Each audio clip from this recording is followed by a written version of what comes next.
Assalamualaikum warahmatullahi wabarakatuh. Waalaikumsalam warahmatullahi wabarakatuh. Kami dari kelas 11 kelompok Akhlak Mulia akan memberikan penampilan menarik terkait tentang drama kami yang berjudul Di Balik Jas Putih. Selamat menonton.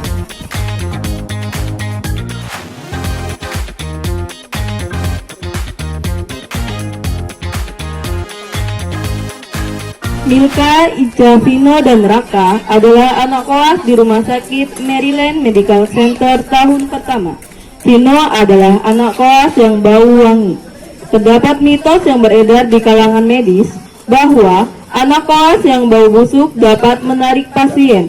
Jadi, saat ada anak koas yang bau, maka tiba-tiba akan ada kecelakaan beruntun dan ada 50 orang masuk ke UGD.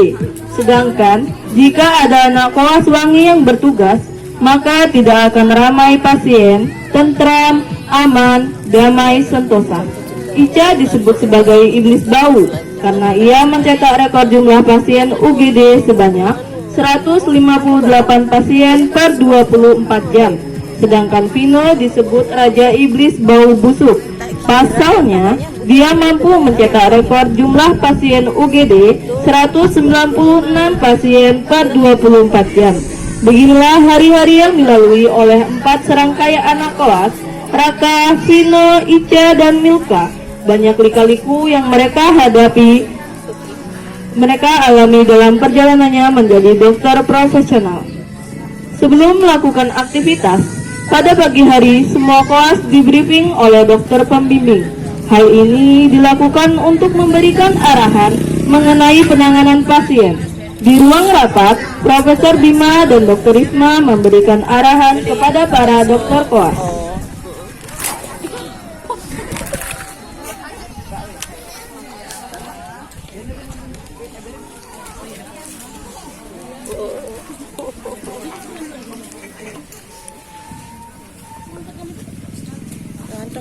Menurut kalian, apa hal yang paling penting saat mulai bekerja di rumah sakit?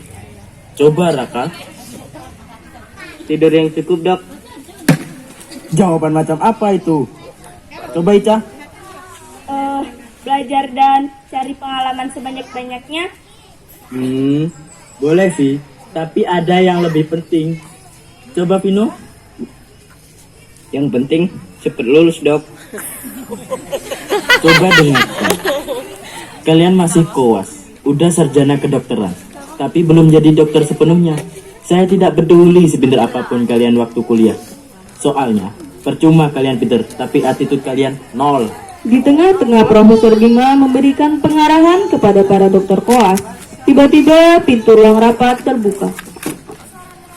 Dok, saya terlambat. Nah, ini salah satu contohnya, telat sampai 1 jam. Maaf dok, tadi ada kecelakaan lalu lintas di jalan, makanya saya telat. Sebenarnya cuma kejadian motor nyenggol gerobak kilok sih. Wah, kecelakaan lalu lintas ya? Gak bisa dihindari kalau gitu. Terus, gimana korban kecelakaan lalu lintasnya? Kamu ikut bantuin atau malah foto-foto terus kamu upload ke sosmed? Coba gimana kalau Garitma pertolongan pada pasien trauma? Lupa? Yaudah, bikin presentasi soal CLS, besok maju. Baik dok. Kamu ikut bantuin atau malah foto-foto terus kamu upload ke sosmed?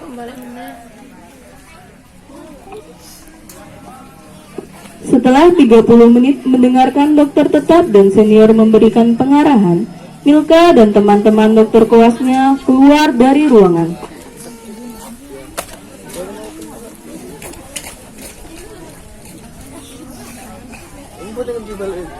Asli ya, ini ngantuk banget. Lo habis ngapain? Nonton drama Korea. Episode keberapa emangnya? Sekarang yang ketiga. Dan lo tahu, gue sama sekali nggak ngerti sama alurnya. Merugikan negara lo. Tapi kan gue nontonnya pakai listrik dan gue bayar listrik. Nah, justru itu, gara-gara lo nonton film Korea, lo itu memeras tenaga listrik. Apa apaan sih lo? Gak jelas banget. Kenapa jadi bawa-bawa listrik? Gue absen pasien dulu ya guys. Terus mau sarapan di kantin. Oke. Karena wajahnya yang sangat cantik dan sikapnya yang ramah, membuat Milka menjadi favorit beberapa pasien. Tidak jarang dia menerima tegur sapa dari pengunjung atau pasien itu sendiri jika sedang berjalan. Bahkan pegawai kantin juga akrab dengannya. Milka sedang menikmati sarapannya di kantin.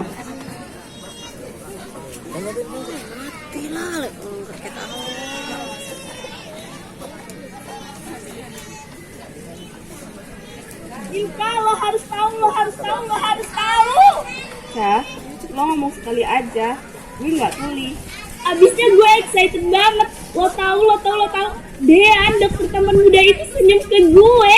Di situ gue langsung bersyukur ke Tuhan telah menciptakan keindahan seperti dia. Is, lo kenapa senyum deh ya? Ya gue harus gimana coba? Lagian kan emang dia sering senyum ke semua orang, Cah. Tapi kan. Ah, jarak gue sama lo nggak sampai 30 cm sekarang. Dan gue nggak tuli. Please ngomong tuh sekali dan pelan aja. Suara lo melekit banget soalnya. Gini suara gue dicintai pas jaga di departemen anak. Dan dibenci pas lo jaga departemen kandungan. Itu ibu-ibunya aja yang sensi. Tapi gue beneran bakal selalu ketawa deh kalau ini tuh. Soalnya suara lo dibilang mirip kucing kejepit. Ya ketawa aja lo terus. Tidak sadar bahwa di sebelahnya sudah maju bibirnya beberapa milimeter, Milka dan Ica bersahabat dari SMA yang sama, kampus yang sama, dan sekarang koas di rumah sakit yang sama. Bisa dibilang mereka tak terpisahkan walau sifat mereka berdua berbeda 180 derajat, di mana Ica sangat kekanak-kanakan dan Milka sedikit dewasa. Tapi Milka sayang Ica dan Ica sayang Milka. Di ruang jaga, Raka sedang bersantai sendirian mendengarkan musik sambil menikmati cemilan dan cakir kopi. Tiba-tiba terdengar suara ibu-ibu yang memanggil-manggilnya. Raka tersentak dan menghentikan musiknya.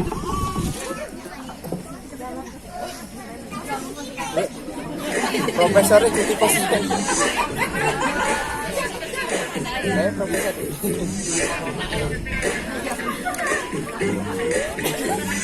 Iya.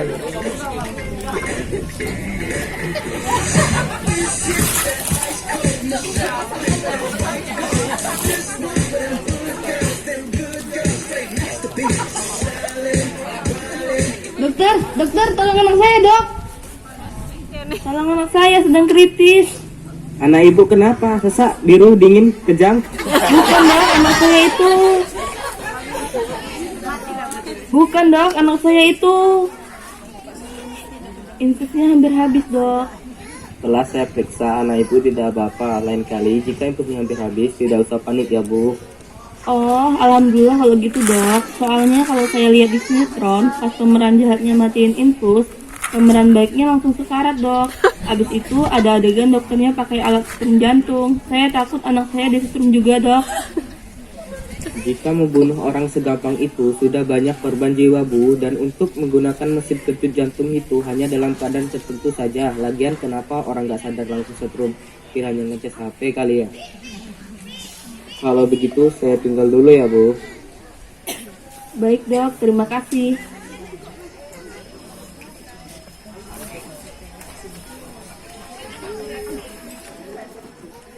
Raka memasuki ruang jaga dengan muka bete karena waktu istirahatnya terbuang sia-sia hanya untuk menangani pasien kritis.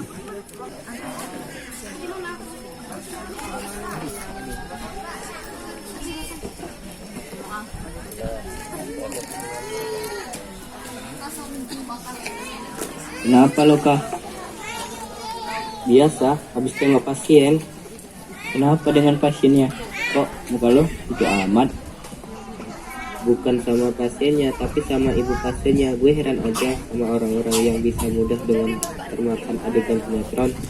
Oh, itu mah udah biasa. Lagian yang harus diedukasi itu sutradara sinetronnya, biar nggak buat adegan kedokteran di luar prediksi BMKG. Iya, lagian jadi sutradara bego, nggak riset dulu.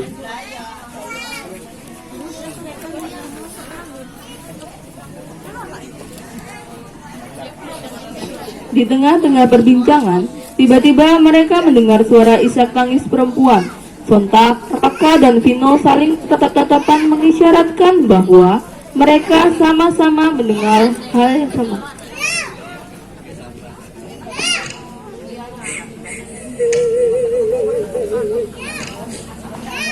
Apaan itu sih? Mana gue tahu, berat tangis pasien kali. Tetapi masa kedengarannya kayak sini, Vin? Ngomong-ngomong, ini mama apanya, Vin? Berisik lu, mending positif thinking aja. Jadi orang jujur amat sih. Astagfirullahaladzim. Vino dan Raka kaget berbarengan melihat sosok perempuan yang sedang meringkuk di dekat jendela. Apaan sih lo pada? Sakit tahu kuping gue. Ya lo ngapain di sini, Mil? Bikin orang takut aja, mana pakai ngerintis segala. Iya lo, Mil, kalau mau buat terapi jantung jangan di sini, di sono no, di departemen pasien jantung. Iya. Sorry ya, gue udah buat kalian karena gue termasuk buat kalian takut. Memang kenapa lo nangis? Coba cerita sama kami. Gak apa-apa, Vin, Kak. Gue cuma capek aja jadi dokter koas. Kayaknya semua yang gue lakuin selalu ada aja yang salah di mata para senior. Mil, mereka itu iri sama lo, Mil, karena banyak pasien yang suka sama lo. Dan lo lebih kompeten daripada mereka. Anggap aja mereka itu sebagai salah satu anak tangga yang lo harus lewatin. Bener kata Vino, Mil. Tetap semangat ya. Badai pasti berlalu kok. Iya, makasih ya. Lo pada udah kasih support ke gue.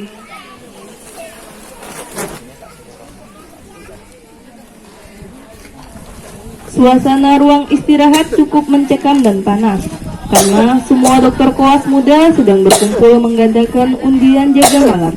Jaga malam merupakan hal yang paling tidak disukai dalam dunia kedokteran, bahkan tak jarang ada yang kabur.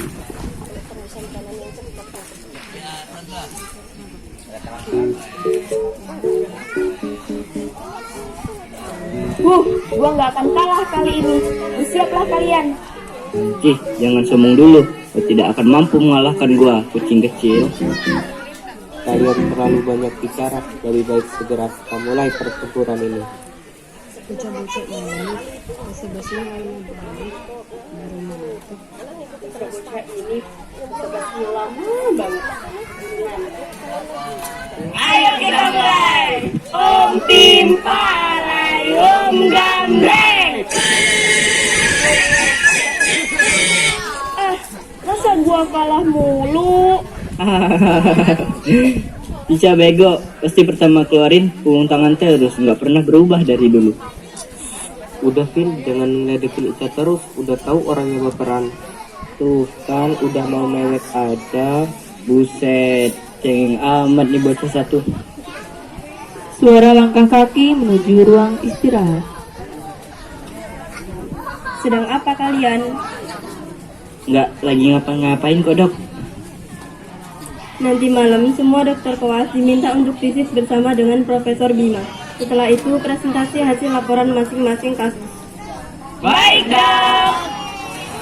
Dokter Risma meninggalkan ruangan dan semua dokter koas duduk lemas karena visit bareng dokter pembimbing merupakan malapetaka. Ditambah mereka harus mempresentasikan hasil laporan dari masing-masing kasus sehingga semua kalang kabut mempersiapkan laporan. Bahkan tidak ada yang menyadari bahwa tidak ada yang pulang di antara mereka malam ini.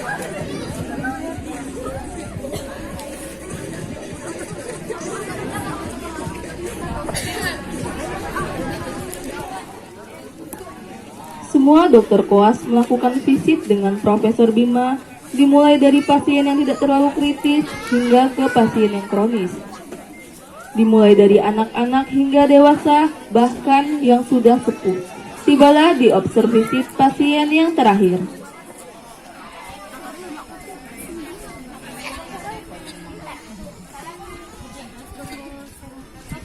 Siapa yang bisa menjelaskan atau menerangkan mengapa diagnosa pasien ini multiple sklerosis bukan Alzheimer?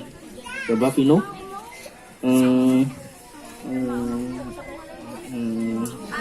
Belajar lebih keras lagi ya Vino. Coba Raka. Saya Prof, karena penyakit Alzheimer itu adalah penyakit lupa-lupa ingatan Prof. Tetapi kalau MS saya lupa Prof. Mau kamu saya buat lupa selamanya? Enggak Prof, makasih. Coba kamu Nilka Ariza. Saya Prof, karena Alzheimer belum diketahui patofisiologisnya, tapi ada spekulasi besar bahwa Alzheimer merupakan penyakit genetik sama seperti multiple sclerosis. Bedanya multiple sclerosis merupakan kondisi autoimun yang mempengaruhi otak dan sumsum tulang belakang atau sistem saraf pusat. Sedangkan Alzheimer merupakan penyakit otak dalam kondisi degeneratif yang menyebabkan penurunan daya ingat, menurunnya kemampuan berpikir dan berbicara, serta perubahan perilaku. Dan di pasien ini tidak ditemukannya adanya tanda-tanda Alzheimer. Kalian dari semua koas hanya satu yang bisa memberikan jawaban, yang bisa menjelaskan. Kalian ini pada belajar gak sih? Saya tanya, siapa di antara kalian yang masih ragu menjadi dokter? Silahkan angkat kaki sekarang juga. Observasikan kasus kalian masing-masing dan laporkan pukul 9 nanti. Baik, Ruang rapat adalah ruang kremasi bagi para dokter koas. Pasalnya, di ruangan tersebut, hidup dan mati mereka menjadi seorang dokter dipertaruhkan. Segala bentuk kata yang mereka ucapkan dipertanggungjawabkan dalam bentuk penilaian. Salah memilih kata dalam presentasi akan menjadi kuburan bagi mereka.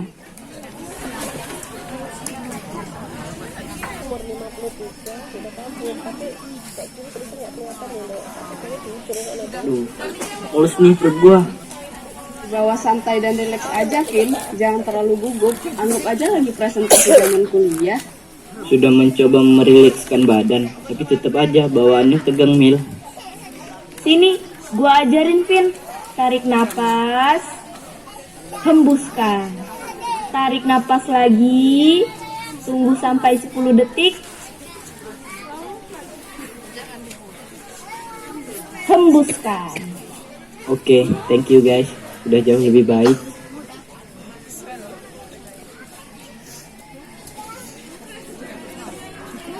Baik, kita mulai saja presentasi pada malam hari ini. Dimulai dari Saudara Raka. Baik, selamat malam Prof. Bima dan rekan-rekan sekalian. Di sini saya akan mengabarkan terkait kasus abdominal pain yang diderita oleh ibu pasien A di instalasi IGD.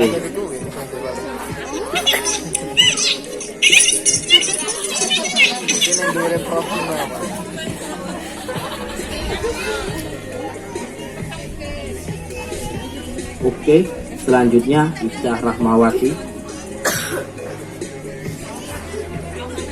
Selamat malam semuanya. Saya akan mempresentasikan tentang kasus chronic disease yang diidap oleh pasien Bapak X di depan IGD.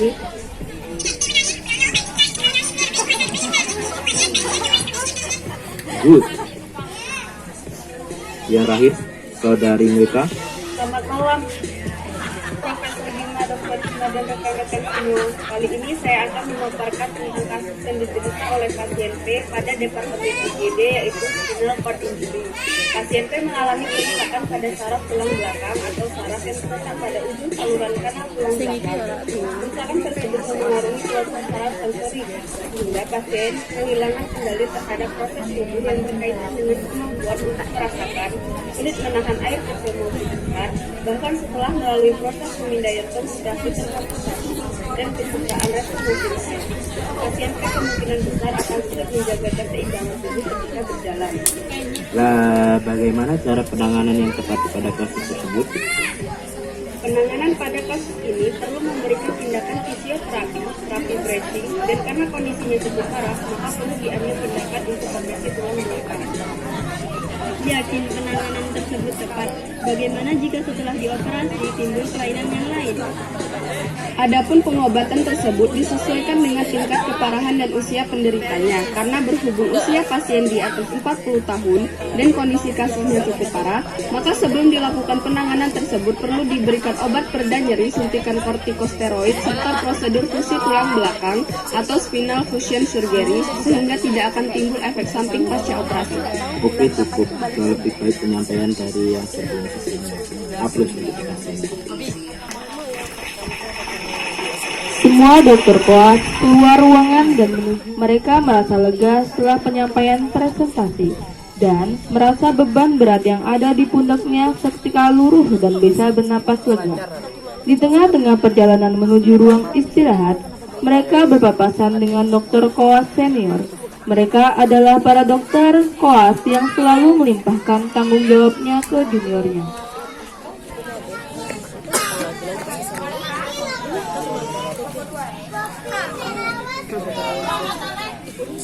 Kalian yang jaga ya malam ini? Iya, capek kita orang seharian, pasien penuh. Tapi kak, semalam yang jaga juga kita orang. Kenapa emang? Gak terima lu? Kalau gak terima gak usah jadi dokter. Baru segitu aja udah ngerasa keberatan. Gimana mau jadi dokter? Mana laporan gue, Mil? Udah lo kerjain kan? Dia mengedipkan dahinya ke arah Milka seolah-olah sedang mempertanyakan maksud dari perkataan Arum. Bahkan yang lain juga mata penuh ke arah Milka.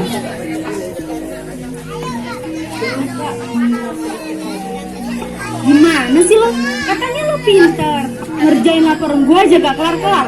Gue tunggu malam ini ya, harus selesai. Karena besok gue ada presentasi. Yuk, cabut. Rian, Arum, dan Dian berjalan meninggalkan mereka. Lo disuruh mereka buat ngerjain laporan nih. Bukan disuruh kok. Lo pinter sih, Mil. Tapi lo polos. Tapi antara polos sama bego beda tipis.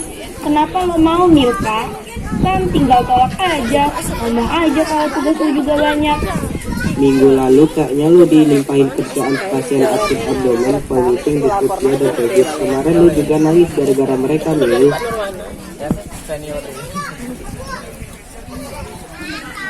Milka tidak menjawab, ia hanya merespon dengan mengangkat bahu dan tersenyum getir. Sudah, yuk ke ruang istirahat aja. Kita lanjut ngobrol di sana dan bantuin kerjaan Milka. Lain, tanpa sengaja, Dean mendengar obrolan mereka di lorong. Dean adalah dokter koas senior yang memiliki paras rupawan, gagah, dan tinggi. Dean adalah sosok pujaan bagi para kaum hawa, baik itu nakes, pasien, bahkan pengunjung menjadi fansnya. Dan Dean sudah lama menaruh hati kepada Milka. Karena hal tersebut, Dean merasa tidak terima atas kelakuan yang diterima Milka dari para temannya. Dean merasa harus membantu Milka. Pagi menjelang, setelah para dokter koas muda menjaga semalam suntuk, mereka tertidur pulas di ruang sofa istirahat. Pasalnya, semalam adalah malam yang panjang bagi mereka, karena terdapat insiden kecelakaan yang menimpa rombongan bus study tour anak SMA yang menyebabkan banyak korban mengalami luka-luka ringan hingga berat. Hal tersebut terjadi lantaran Vino mengucapkan "tumben sepi". Kata tersebut adalah kata terlarang yang seharusnya tidak diucapkan di dunia kedokteran jika tidak ingin berujung petaka. Di keheningan ruang istirahat terdengar suara lentingan yang membangunkan tidur pulas mereka.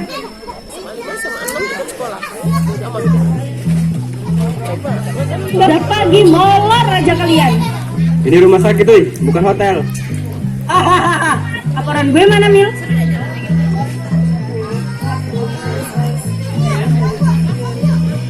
Alah, alasan aja lo. Ngomong aja lo males kan ngerjain punya gue. Pokoknya gue gak mau tahu. Nanti sebelum jam 9 laporan gue harus udah jadi. Nanti jangan rekaman medis dan hasil pasien. Kasian dia salah satu di antara lo orang ya. Tidak ada satupun yang menjawab. Mereka hanya memandangi seniornya di kursi sofa dengan tatapan layu. Kemudian Rian, Dian, dan Arum meninggalkan ruangan.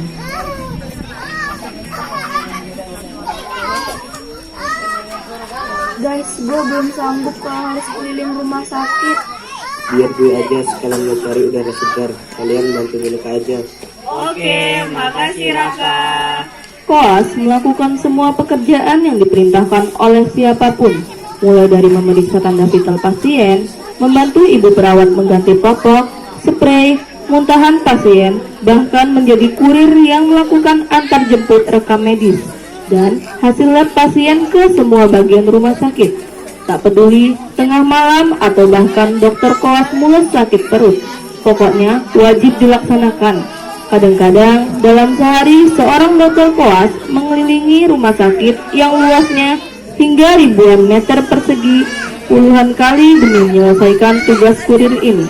Sesuatu yang bahkan seorang kurir profesional pun perlu ketangkasan dan kecepatan yang tangguh untuk melakukannya.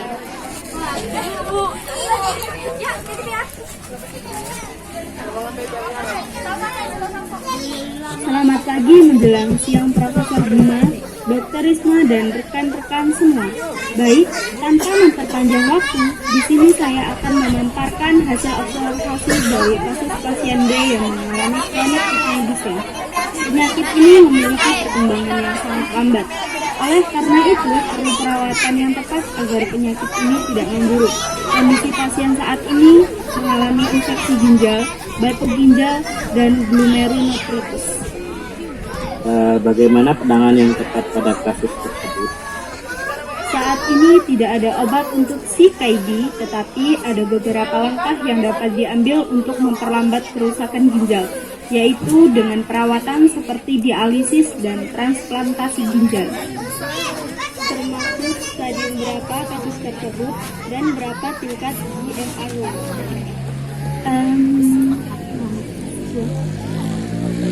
Saudari Arum, sebentar dokter. Masa perkembangan kasus sendiri tidak hafal? Atau ini laporan bukan kamu yang buat ya?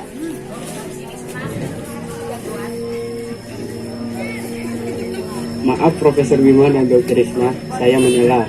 Saya ingin memberikan informasi terkait laporan hasil observasi yang dibuat oleh Arum. Iya, silahkan Dean. Sebenarnya laporan hasil observasi Arum bukan Arum yang buat Prof, melainkan Milka Koas tahun ini. Semua orang di ruangan tersebut terkejut dengan pernyataan yang dilontarkan oleh Dean. Bagi Arum, hal tersebut seperti tertimpa geledek di siang bolong. Dengan refleks, Arum menjawab, Nggak benar Prof, atas dasar apa lo bisa fitnah gue begitu? Saya punya bukti semua tindakan mereka Prof. Dean melangkah maju mendekati meja Profesor Bima dan Dr. Risma dengan membawa ponsel dan menunjukkannya ke mereka. Melihat tindakan yang dilakukan Arum, Dian, dan Rian, Profesor Bima menggeleng-gelengkan kepala dan tidak habis pikir dengan tindakan yang sudah mereka lakukan. Kalian adalah seorang calon dokter, di mana dokter adalah profesi yang mulia. Tapi tindakan kalian sudah mencoret nama kebaikan kedokteran. Tidak manusiawi kalian. Saya kecewa dengan perbuatan kalian. Atas perbuatan kalian, kami dari pihak Rumah Sakit Maryland Medical Center akan mengembalikan kalian ke pihak kampus masing-masing.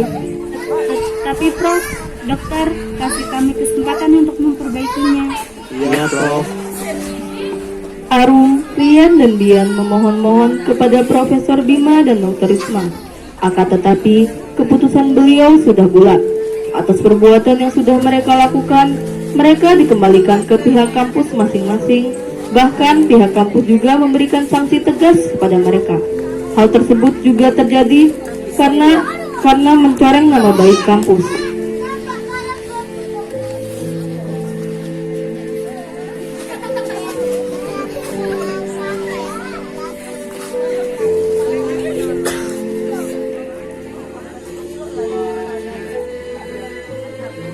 Menjadi dokter adalah impian bagi semua kalangan. Tetapi untuk menjadi dokter perlu melewati berbagai batu loncatan, mulai dari menyelesaikan kuliah kurang lebih 4 tahun, setelah itu mengikuti masa kepaniteraan di rumah sakit terlebih dahulu, baru kemudian menjalani masa koas sebagai dokter muda.